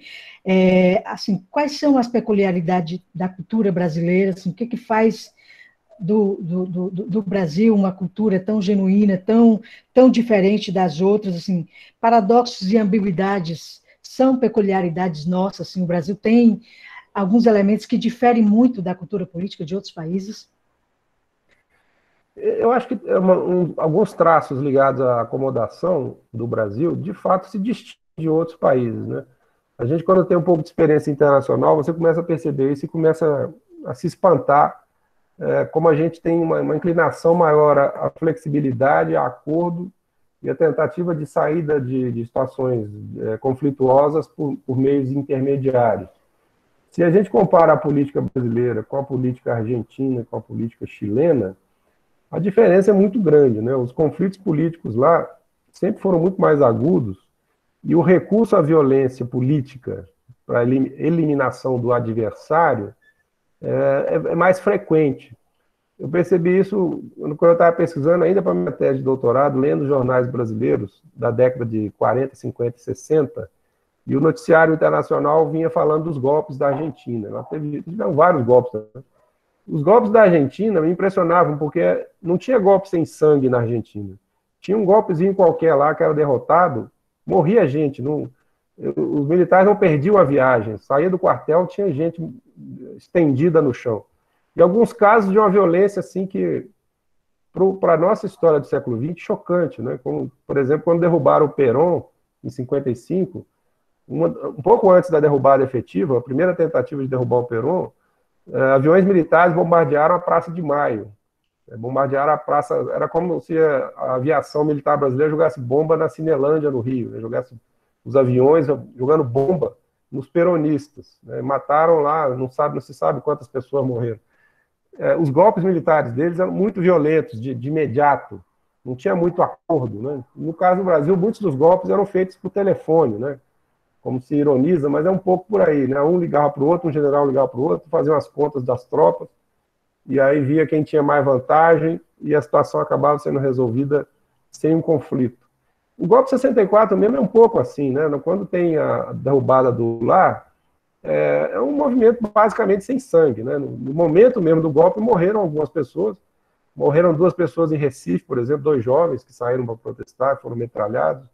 Teve uma morte em Porto Alegre, teve uma morte em outro lugar, mas para um golpe daquela envergadura, em que todo mundo esperava uma guerra civil, foi relativamente um pouco sangue. Os golpistas, aliás, ficaram felizes da vida, fizeram uma festa, que foi um golpe fácil e sem grande derramamento de sangue. Acho que a política no Brasil, especialmente quando é um jogo entre elites, ela passa muito por esses acordos para tentar evitar o conflito violento e a necessidade de eliminar o adversário. É um pouco uma estratégia também de autopreservação, não é? Porque se num conflito político eu elimino o meu adversário, no próximo conflito político ele me elimina também por vingança, né? Coisa que foi muito frequente desses países, né? Os expurgos eram muito mais violentos quando o outro chegava ao poder. Os expurgos universitários na Argentina foram muito, muito agudos, né? Comparados ao que a gente teve no Brasil. De novo, isso não é para falar que o Brasil é um país pacífico ou pouco violento, né? Isso é ridículo porque a taxa de morte violenta no Brasil é altíssima, né? As mortes, chamadas mortes comuns. Eu estou falando de violência política, de violência motivada pela disputa pelo poder, de violência motivada por divergências ideológicas. Essa violência no Brasil, ela é menor do que a violência política em outros países. Acho que para muitas pessoas no Brasil, seria como indecente matar por política. Não valeria a pena matar por política. Eu mato por conflito de time de futebol, por conflito familiar, por honra, mas matar por ideias políticas não faz sentido para muita gente. Porque o envolvimento político de muitas pessoas no Brasil é extremamente superficial, quase que não há uma posição não política, né, para muitas pessoas. Eu acho que isso se conecta com esse tema de acomodação política. Eu acho que os acordos no Brasil foram possíveis porque havia uma participação política minoritária, uma participação política de grupos de elite, e esses grupos faziam acordos exatamente para tentar evitar a radicalização política e a entrada no conflito político de mais grupos populares. Voltando à pergunta inicial, a maneira como eu conecto os grupos populares nessas estratégias de acomodação é que a estratégia, o jogo aí, o chave é evitar a participação dos setores populares, é manter a exclusão dos setores populares. Porque se o conflito político se radicaliza, tanto maior a chance do adversário mobilizar setores populares e a luta fica mais aguda, e aí se perde o controle, né, de uma luta que pode se radicalizar e levar a mudanças não desejadas, né, por grupos de elite. Eu desenvolvi no livro o raciocínio nesses termos, pensando nas universidades, na elite política e na elite acadêmica. Eu não estudei os movimentos populares, mas desde então eu tenho feito reflexões em artigos em que eu procuro incorporar a população brasileira, de uma maneira geral, nessa análise sobre acomodação. Eu acho que a acomodação implica também, isso que eu comecei a dizer há pouco, a fraca participação na política de importantes setores sociais, que estão excluídos do sistema político, não se sentem cidadãos e não se envolvem com os conflitos. de uma maneira que eles se acomodam melhor à situação política e toleram mais certos quadros políticos que para outras sociedades seriam intoleráveis. A gente tem no Brasil recentemente, né, isso, muitos estrangeiros ficam meio chocados e perguntando para a gente como é possível os brasileiros tolerarem tanta coisa, tolerarem governos antipopulares, governos que cancelam direitos sociais, de maneira aí recorrente nos últimos anos, né, e com pouco protesto organizado, né, comparado com o que se faz, né, em outros países em que há uma mobilização política maior, há uma organização política maior. Eu acho que a exclusão política de uma parte da população brasileira gerou a dificuldade de organização política e criação de movimentos mais sólidos. Não é que a população seja totalmente excluída, ela participa também, mas muitas vezes a participação se dá, por exemplo, pelo protesto urbano, quebra-quebra de ônibus, quebra-quebra de trem, mas não necessariamente por uma organização política, enfim, mais perene, né? Então, eu acho que tem uma questão aí que eu estou aqui fazendo uma análise muito especulativa, muito superficial, que precisa ser aprofundada. Mas eu acho que a questão passa pela exclusão política do voto no Brasil. Então, se a gente fizer a conta das pessoas que foram cidadãos plenos no Brasil durante o século XIX inteiro e boa parte do século XX, a maioria da população não era cidadão, né? O sistema político excluía essas pessoas. Então, elas já estavam de cara excluídas, né? Eram semi-cidadãos. É claro que muitos deles participaram mesmo assim, né?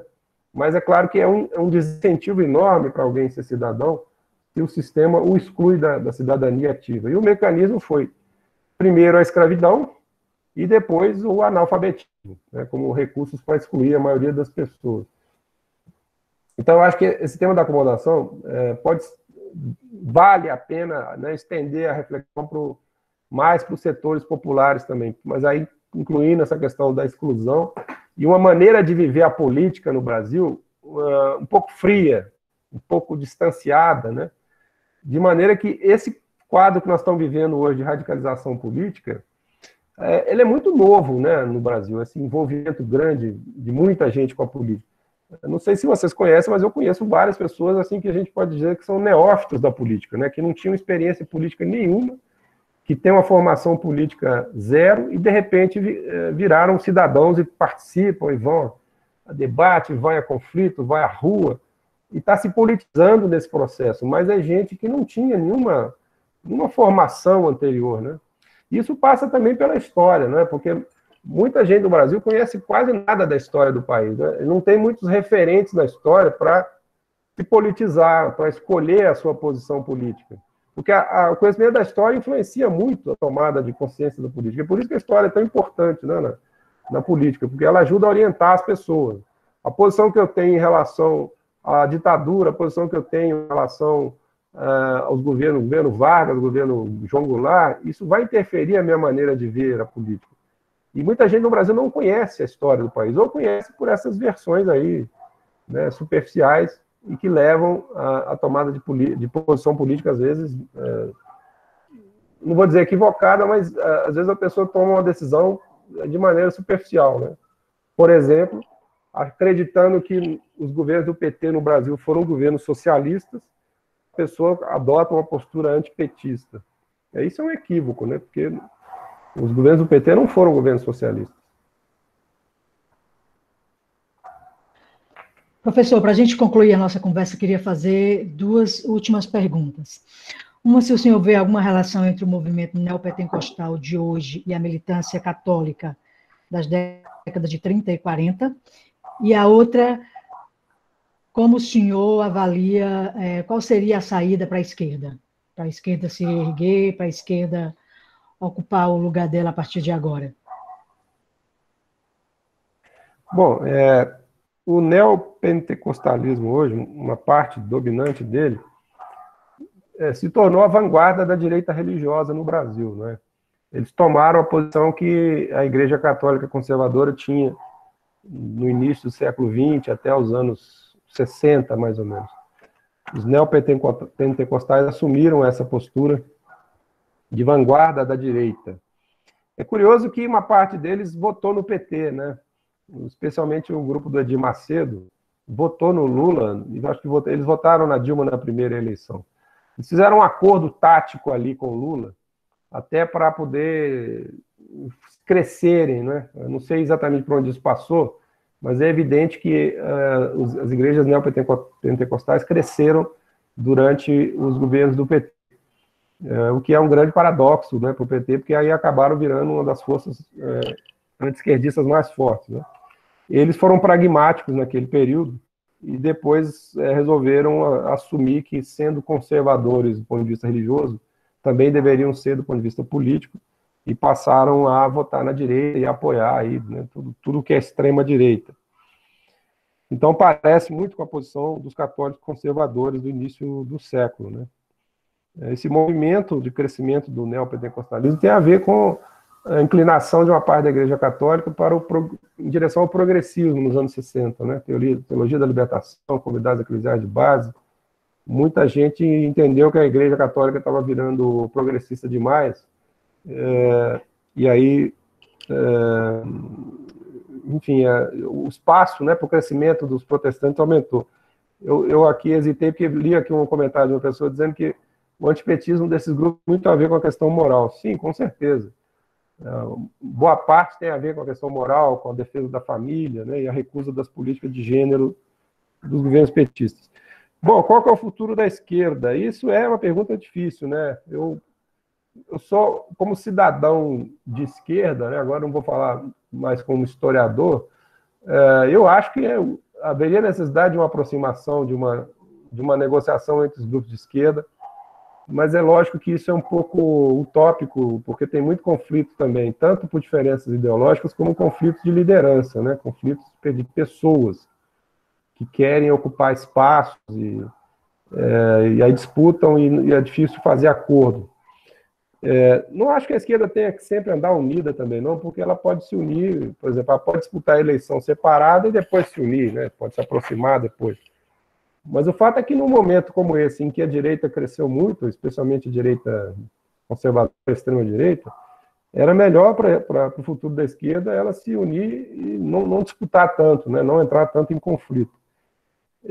Eu escrevi um texto sobre isso outro dia, que eu já mencionei. Eu acho que, minha opinião, é que a esquerda tem que procurar, no contexto atual, em que nós temos um governo de extrema-direita que poderia virar uma ditadura, eu prefiro me aproximar do centro, das pessoas de centro que não querem uma ditadura, do que adotar uma postura puro sangue e não querer conversa com esses grupos, né?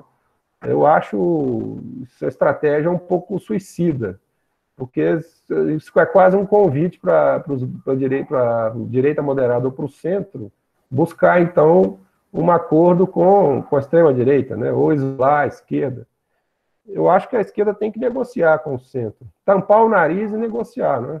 O fato de que alguns grupos apoiaram o impeachment ou apoiaram o Bolsonaro é um problema grave, mas, enfim, e aí, nós vamos fazer o quê? Nós vamos virar as costas a essa possibilidade? Porque tem uma conta simples para mim, que é saber qual que é o tamanho da esquerda no Brasil.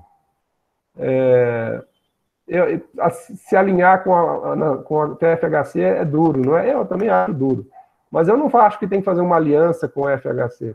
Tem que fazer uma conversa, uma aproximação, para ver se é possível adotar uma postura conjunta em relação à ameaça autoritária que a gente tem aí, totalitária. Não é fazer uma aliança para ganhar a eleição com o FHC. Obviamente que não é isso, né? Mas, quem sabe, fazer uma frente comum para defender as instituições e evitar a ditadura lá do outro. É uma coisa, não é uma aliança para sempre, é uma aliança tática. Aí, de novo, tampar o nariz e ir-se embora, né? Essa, aliás, é uma frase do Tancredo Neves, né, na época do colégio eleitoral.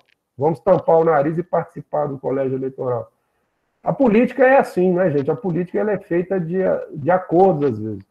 Eu acho interessante que o PT fez acordos para governar até com o Paulo Maluf. E agora tem gente achando que é escandaloso conversar com o FHC ou conversar com o jornal o Globo. Eu acho que é um pouco ingênuo isso, né? Eu acho que você sair de uma posição que é ter feito alianças até com o capeta e agora se apresentar como santo, que não pode conversar com ninguém, eu acho que é de um extremo ao outro de maneira muito rápida. E, de novo, como eu estava dizendo, a esquerda ela é minoria no Brasil, né? A gente tem que ter noção do que é a força da esquerda. Seria lindo se a esquerda fosse majoritária no Brasil, mas não é. Muita gente estima a opinião de esquerda no Brasil entre 25% e 30%. Eu acho que pode ser até menos. Se a gente considera a votação, por exemplo, para o Congresso, considere quantos deputados de esquerda foram eleitos para a Câmara dos Deputados. Eu acho que dá mais ou menos 20%, arredondando para cima, se a gente somar todas as bancadas. É uma eleição que é muito mais representativa do ponto de vista ideológico do que a eleição para presidente. Porque até as pedras sabem que votação do Lula e da Dilma foi muito além da esquerda, né? Eles captaram. O Lula, então, pegou voto de muita gente que votou no Bolsonaro depois, né? O tamanho da esquerda real não é o Lula. O tamanho da esquerda real é esse tamanho, 20%, 25%. Um discurso puro sangue da esquerda, então, vai juntar 20% da população brasileira, que é muito forte, mas não é suficiente para ganhar a eleição, não é suficiente para constituir governo, e não seria suficiente para derrotar um projeto autoritário que tivesse apoio do centro. Então, acho que tem que ter uma estratégia inteligente aí de lidar com isso sem significar entregar-se aos liberais ou ao PSDB, trair alguma coisa. É lógico que não, né?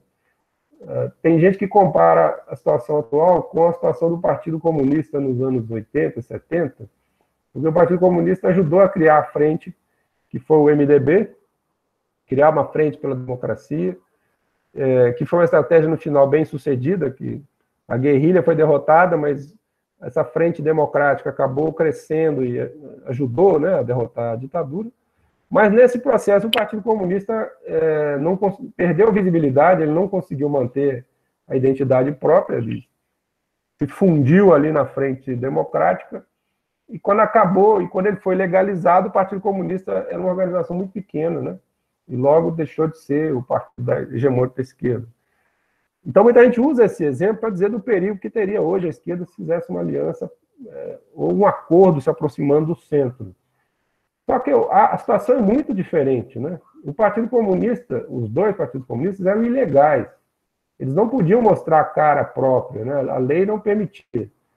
Eles iam para um comício ou fazer um discurso qualquer, eles faziam um discurso como MDB, PMDB.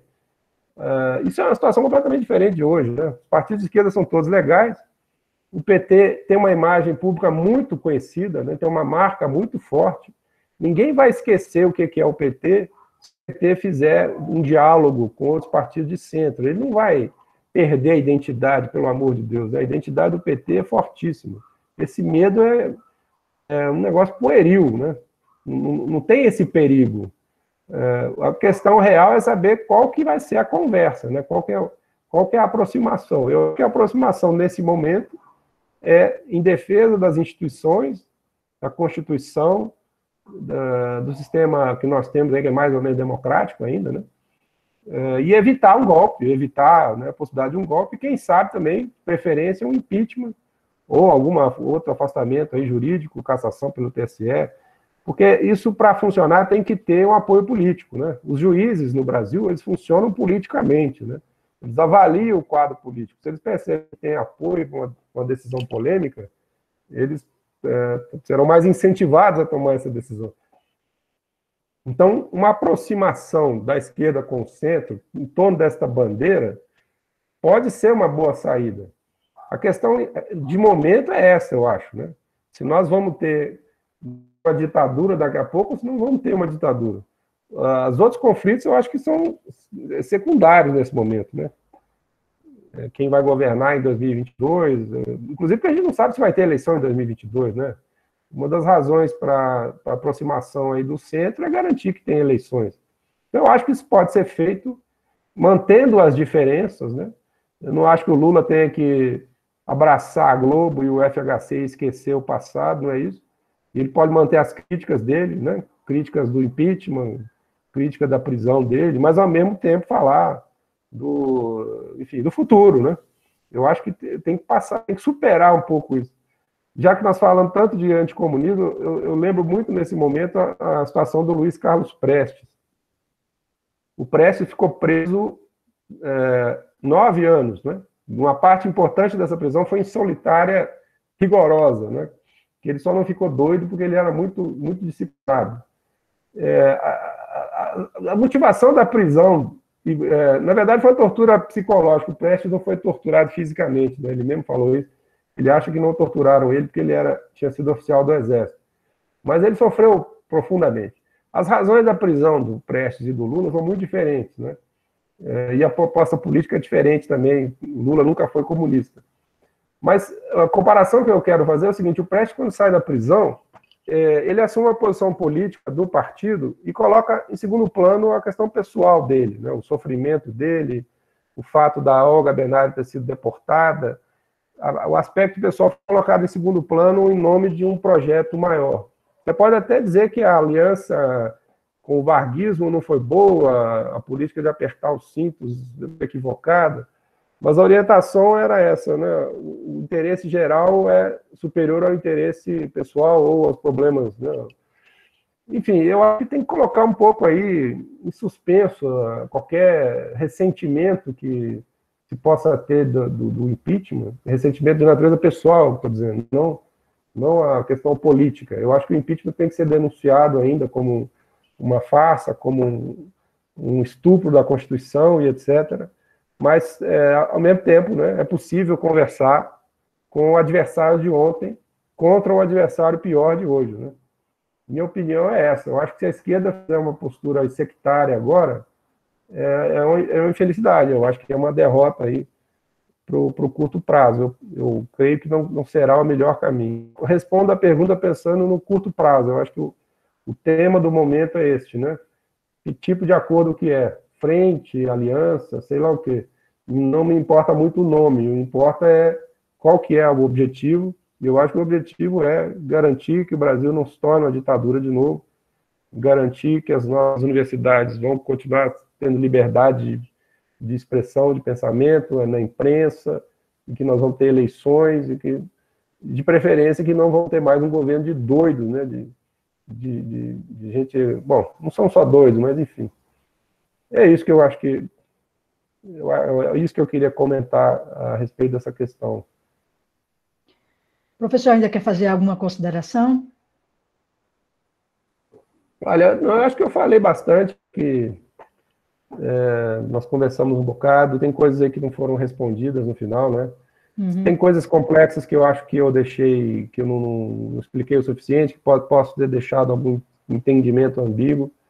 E, por acaso, se quiserem conversar comigo por e-mail, me escrevam, me mandem, e eu continuo a conversa por outros meios. Mas acho que agora já são horas, né?